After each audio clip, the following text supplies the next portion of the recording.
Oh, I've been questioned as to why I hadn't made a video. Actually, I didn't make a video because I was writing this book. 4,001 Excuses to Why I Have Not Written or Done a Video for YouTube. Kept me busy. Oh, a few other things, too. The computer that I've had for 4 or 5 years all of a sudden decided to stop accessing the USB and the SDMD ports. So I couldn't get anything in or out of the computer. And at the same time, my mouse would not work. Oh, it complicated life. It was a triple blasted triple. It's one of the worst of all blasted. I went up the street, checked with a 14-year-old that housed me with a computer, and lo and behold, I found out that he graduated from college, moved to Scappoose, has 7 kids, and it hit me. Time is moving quickly since I bought my first VIC-20, you know. So I took it to a repair shop where the guy said it would be $100 to look at it. I debated that because if it costs $100 to look at it, what would it cost if he had to fix it? On the way home, I stopped. I bought a brand new machine with dual processors and a lot more RAM, and it had Windows 7. I didn't think much about that. I'd always given that great thought. I wouldn't do Vista. But I was desperate. I wanted a computer so I could do a video for YouTube.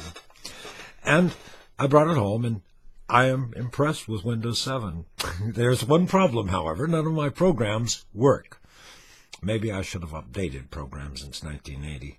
A lot of the programs were expensive, like the Photoshop's Adobe Elements, and they have to be replaced. And my printer will have to be replaced.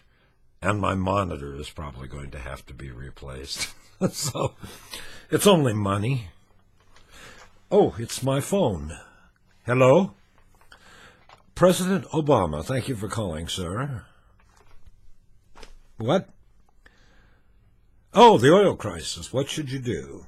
Well, I am a teacher. I could tell you these things. I'm good at giving advice. Mr. President, I would call the head of BP into my office, shut the door, and beat the daylights out of him. You don't like that idea? Too violent? You speak to me of violence while we're fighting in Pakistan? No. That was the president. I lied. You see, you thought I was talking on a cell phone, huh? No, that's a camera. Stealth, isn't it? High-definition camera. And if, while using it, see, you could trick the policeman because they'd pull you over, say you're talking on the cell phone, you're going to jail. I go to court. I tell the judge, no, that's not a camera. I mean, no, it is a camera. Now, what do I say? I get it confused because it looks like the cell phone. Did you get it confused? Anyway, I like it. Saw it on YouTube. $149. Can you believe that? I will show you some pictures, but I have nothing to take a picture of. So, unless you want to see one of Bentley. One of the problem of not having any friends, you can't take pictures of anybody. So you have to sneak around to do it. And with this, I could do it. Yes, I will be sending you that freighter tomorrow. Oh, and by the way, use that DC-3, the old one, to get that stuff across the border and land it in Minnehaha. Thank you. See, you want to take a picture of somebody? They think you're on the cell phone. Pretty sneaky, huh? Only drawback to that is there's a flashing red light that goes off will blind them. Might be a dead giveaway. But it is really a good camera. I like it. Takes much better pictures than that Canon that I had. Well, the Portland police were keeping score here. In the last couple of videos, I started doing this. And since I made the last video, they killed 2 more people. That means 4 people have been shot by the Portland police, dead. They don't shoot anyone and ever wound them. They shoot them dead. Time and time again. You can't get the statistics. I'm going to keep harping on it. They fired the police chief. That won't do any good. They fired chief after chief. And this police department runs amok and kills people, and they always get away with it. That has to stop. And we should get the statistics. You'd think if they're killing all these people, they could at least keep track of how many they've killed. Or tell us how many policemen have been forgiven for killing those people. Not a one has ever gone to jail for it. And there's a lot. Believe me. We just can't get the statistics. This is Memorial Day.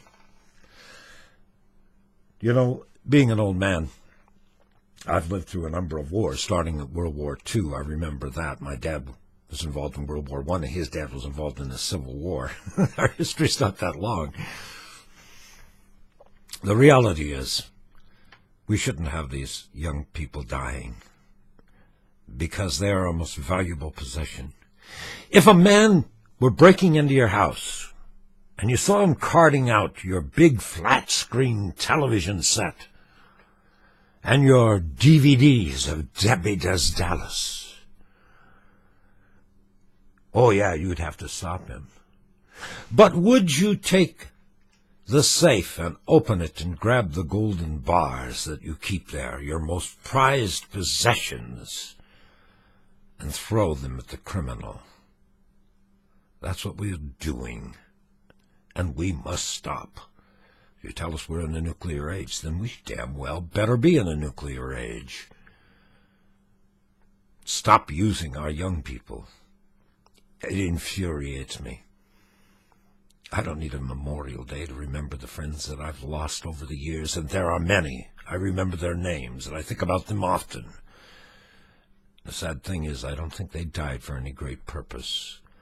I look at things from a religious perspective, I guess, though I'm not sure of what religion I profess these days. The reality is, we are like ants looking at a Boeing 747 landing at the airport as it flies overhead. And the ant is trying to figure out, I could build one of those. Yeah, we can figure it out. Our ant scientists can do that. And then if they build it, they wouldn't even know what to do with it. Because that Boeing 747 and the men that created it are so far superior to the ants, there's no way the ant will ever figure it out. Now, I don't know who you profess built this, or if you think it just happened all by itself. But no matter how you feel, it is far superior to your little puny mind.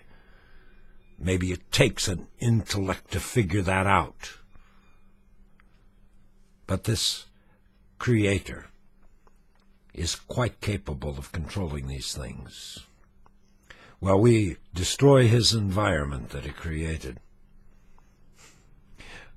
we should give concern to his one day rattling the keys and saying, they'll never figure it out. I think it's time to shut the door. It's maddening. That oil spill is maddening. It is, as one newsman put it, a catastrophe of biblical proportions. And it may well be biblical. Read Apocalypse and Revelation. See what it talks of many of the creatures of the sea dying. Could it have been foretold? And are we watching it all? I don't know. I'm just an old man trying to get his computer to work. But thank you for watching my video. And if I have offended you, sorry.